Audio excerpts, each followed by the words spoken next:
Once again, I will be highlighting some comments that relate to Elden Ring, and several characters' connections and parallels to mythological sources, namely Marika, Ranni, and Radagon, among others.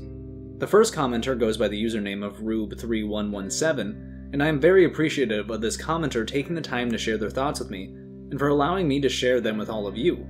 Before we hop into it, I recently was accepted to the YouTube Partner Program and just added a single membership tier to my channel.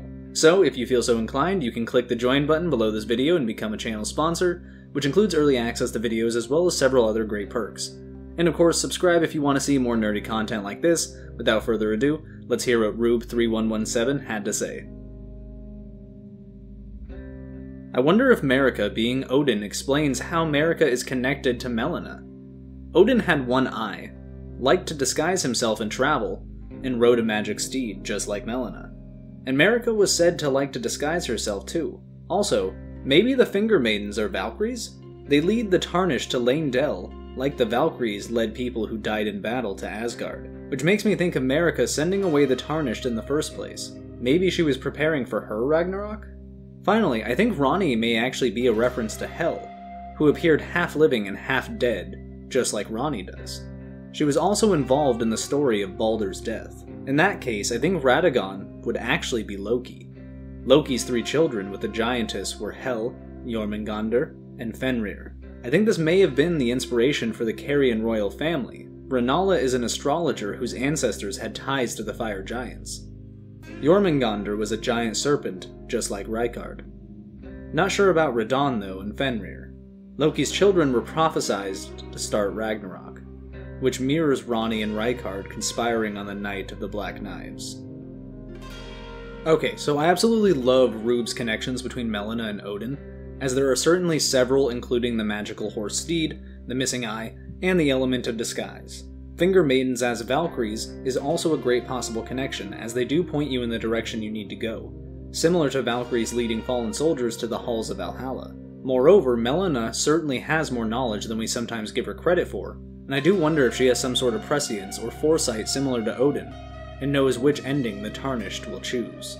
Rube's references to Ranni actually being inspired by Hel, or Hela as is more commonly known now, is also a stellar insight, as Ranni is a very unique character in the roles she plays, as well as her physical state could imply many sources of inspiration and mythological parallels.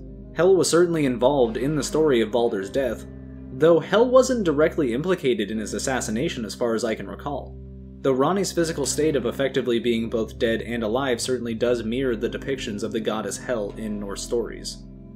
The assertion that Radagon is more akin to Loki is awesome, and I love the parallels drawn here as I can absolutely see this inspiring the Carian royal family. While we still don't really know Ranni's parental lineage, it's known she was at the very least adopted by Rennala, and this could fit with Rube's assertion that Ranni is actually Hel, as Hel is one of the children of Loki, and like Rube said, Rykard is a shoo-in for the representation of the World Eater Jormungandr, a massive serpent that is again the child of Loki.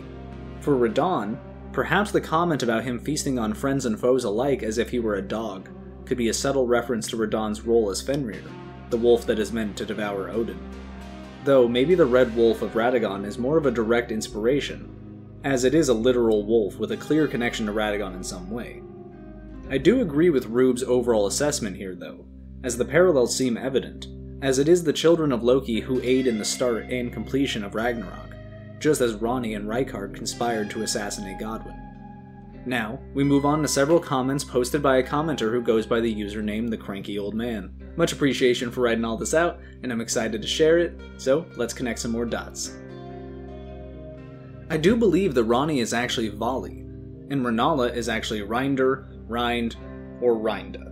For the purposes of the rest of this, I'm going to go with Rinda, because it's just a little bit easier in my mind to stick with. But there is a conflict in the story where Vali is sometimes addressed as either Odin or Loki's child, but Vali is associated with vengeance and retribution and tied to Baldur's death. The two Vali personalities follow a completely different path, and I do believe that Marika and Radagon represent Loki and Odin. Many people didn't know, but Loki loses an eye as well, and it makes much more sense based on what happens in the game to Carl Jung's human psyche concept, where the shattering results in Marika locking away the shadow part of herself, and there is a struggle between the anima and animus. So, see it more as a Loki trying to become an Odin. because that is required by the greater will in the Golden Order, and combine all of that with the traditional Gnostic story, the Fall of Sophia. The Fall of Sophia is a Gnostic story about how God created aeons, and how one of the aeons was the Aeon of Wisdom Sophia.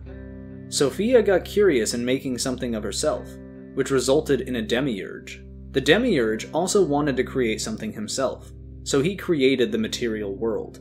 God and the aeons were not too happy though, and banished Sophia to the material world that her demiurge created.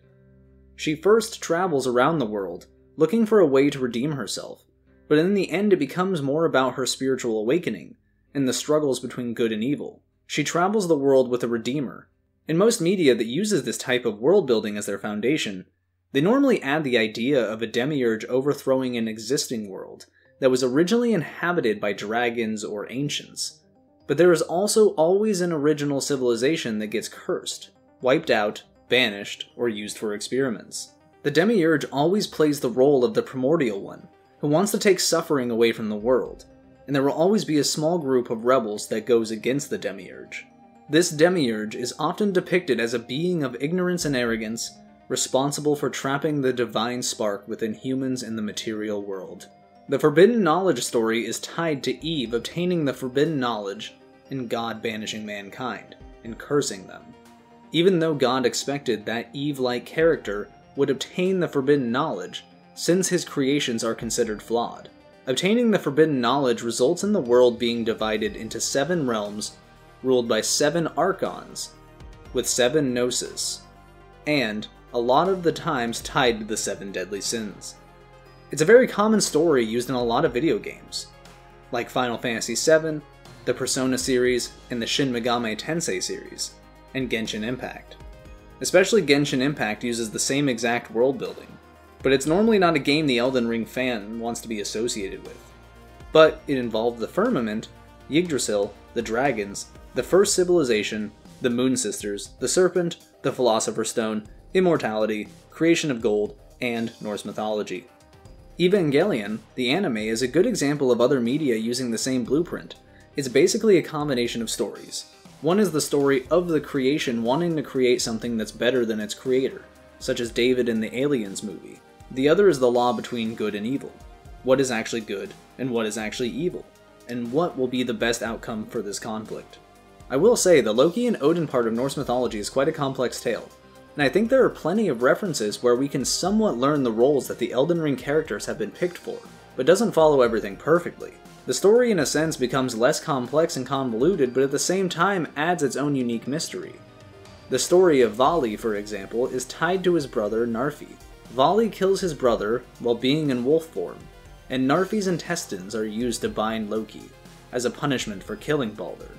Even though both children of Loki, they were raised by Fula, who is Frigg's handmaiden, and Frigg being Odin's wife. We know Rani was raised by Renala, and that she also learned a lot from the Snow Witch. I'm pretty sure the Snow Witch, based on the previous paragraph, would have a strong tie to Marika. And I do think Rani and Blide reference Vali and Narfi. That being said, something I don't see enough of about is the Cuckoo Knights. The cuckoo is a parasitic bird that deposits its egg into a host's nest, which then incubates and feeds the chick that hatches, even at the expense of its own offspring. Just based on that description alone, we know that Renala isn't the biological mother of at least one of Radagon's kids. The Empyrean one is 100% adopted. But I think it's safe to say that the other 2 are adopted as well, and that's why Renala cares so much for the Amber Egg. Another thing you might find interesting is the first part of a Norse myth by Prozetta called the Gylfaginning. In the Gylfaginning, Odin gives information about the creation of the world, the cosmology of the Norse universe, the different realms such as Asgard and Midgard, and the impending events of Ragnarok to a mortal king called Gylfi. One of the things Odin shares with Gylfi is the role of Surtur. Surtur is a powerful fire giant, who is the one that actually sets the world ablaze, which would result in the rebirth of the cosmos. The fire sword that Surtur uses is called the Surtalogi. Surtur is considered the descendant of Ymir, the primordial Jotun, first of the giants. To start off my response to the cranky old man, I love the addition of Vali in these connections, as Vali was born with his sole purpose being to avenge the death of Baldur by slaying Hoder, which is honestly kind of messed up when you think about it because he really had no idea that he was aiding in the assassination of Baldur in the first place.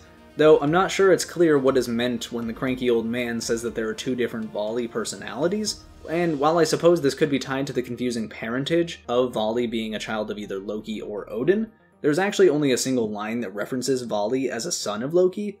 There may have also been numerous mistranslations that led to this belief, though there are many references of Vali being a son of Odin, and his ability to transform into a wolf is actually an ability that Odin grants to his warriors. Thus, Vali may represent a berserker, and is also said to be one of the gods that survives the doom of Ragnarok, which can be seen as fitting with Ronnie's character. I also appreciate how much the cranky old man has contemplated all of this, even bringing in that Carl Jung information like a neo-Jordan Peterson, but only for Elden Ring. The addition of the Gnostic connections is also awesome, as I have referenced Gnosticism in previous videos, and I love learning more about these subjects. To add on to what the cranky old man said, I wonder if the Demiurge could be paralleled by the Greater Will itself in Elden Ring. I wasn't clear what the cranky old man's thoughts were about what the Demiurge would be representative of in Elden Ring, so cranky old man, let me know down below what you think the Demiurge is in Elden Ring. Anyway, as the Demiurge is typically seen as a lesser deity that shapes the material world and traps the divine spark within the material realm, then perhaps the Greater Will is a stand-in for the Demiurge, a being that fashions and maintains the physical universe much like the Greater Will shapes and maintains the laws of the lands between, including how death operates. Some groups of Gnostics viewed the Demiurge as evil, as it was too concerned with attempting to control the material world rather than devoting itself to God and spiritual reality. Though, if this connection were to be real, it draws into question the hierarchy of the outer gods, as we have so far seen the Greater Will to be the most powerful outer god, that we don't have any evidence to suggest that the Greater Will is actually the true primordial being of the universe, and could align more with a lesser creative deity like the Demiurge. And the connection to Marika could make all the more sense, as she would have a direct connection to the Elden Ring's version of the Demiurge, making Marika the Sophia from the Gnostic tale. Oh, and how Marika has fallen by the start of the game. The Demiurge can also be sometimes viewed as the cause of the issue of evil in the world. The inclusion of the Demiurge and how the story of a creator wanting to create something better in the dichotomy of good and evil is amazing, as it absolutely appears to tie into Elden Ring, and From Software seems to really love pulling from that blueprint. Now, to discuss the connections between Ranni and Blaidd to Vali and Narfi, which by the way, it's spelled Nafri in the comment, but the character in Norse mythology is Narfi. While not always described as siblings, though it does make the death of Narfi all the more horrifying if done by a brother, I like this connection, and how it could relate to the connection of the previous commenter, Rube. If Ranni is indicative of Vali, then it would be fitting for her to not only be a parallel for a child of Loki, but also to have been adopted by someone else, in this case Rennala, who, if Rube is correct, had children with the Loki stand-in Radagon. Though if Rennala were to be Rinda, then it would mean Radagon would be synonymous with Odin. And I feel as though Marika could be more fitting for the Odin role, whereas Radagon could perhaps represent Loki insofar as he has been trapped, bound to Marika against his will, much like Loki is bound in myths by the body of another. I can also see how Ranni and Blaidd could parallel Vali and Narfi, as Ranni does ultimately kill Blaidd, just as Vali kills Narfi, and this act helps permanently seal away Radagon and Marika, just as Narfi's death helped to seal away Loki. Radagon paralleling Loki, as I previously mentioned, would align with Rube's earlier comment, and if Rennala didn't have any offspring of her own, then it could be especially fitting for Ranni to be a stand-in for Vali, specifically the version that is the child of Loki, who in this case would be Radagon. To cap it off, while the cranky old man doesn't draw the connection, the fire giant in Elden Ring could certainly parallel Surtur in many ways. The obvious connection being that Surtur is a giant, and the giants have a connection to the primordial being Ymir, and I have likened Ymir to the Crucible of Elden Ring in past videos. It's fitting that the giants in Elden Ring would have a connection to a separate outer god, and that they could even have a connection to the Crucible, as this could align with the giants in Norse mythology being largely toppled by the Aesir gods, who in many ways are represented through the Greater Will in the Golden Order. Once again, a massive thank you to Rube3117 and the Cranky Old Man. Your comments, theories, and insights have been amazing to read and dissect and research. I love being able to interact with people watching my videos. It's been super fun so far. I love how many people vibe with the mythology connections as well. I also just wanted to take a moment to thank everyone who has been supporting my content and interacting with it. I really never thought that I would actually become a YouTube partner, but this is my first video as an official partner, and it just feels so surreal to say that. It's crazy to think that I could possibly make this my job one day, at some point, rather than just a little hobby that I do after work, and that's so wild to me, and I have all of you to thank for that. So without those of you watching, I never would have gotten to this point, and I deeply appreciate the positive support I've received from some of you, and I also just launched a membership tier, so you can now become a channel sponsor for just $1.99 a month. And so if you're interested in helping to support the channel and allow me to make higher quality videos, then consider becoming a channel sponsor, though no pressure at all about that. I've made it this far with pretty much no budget at all, and I'll just keep on climbing. But until next time, peace out.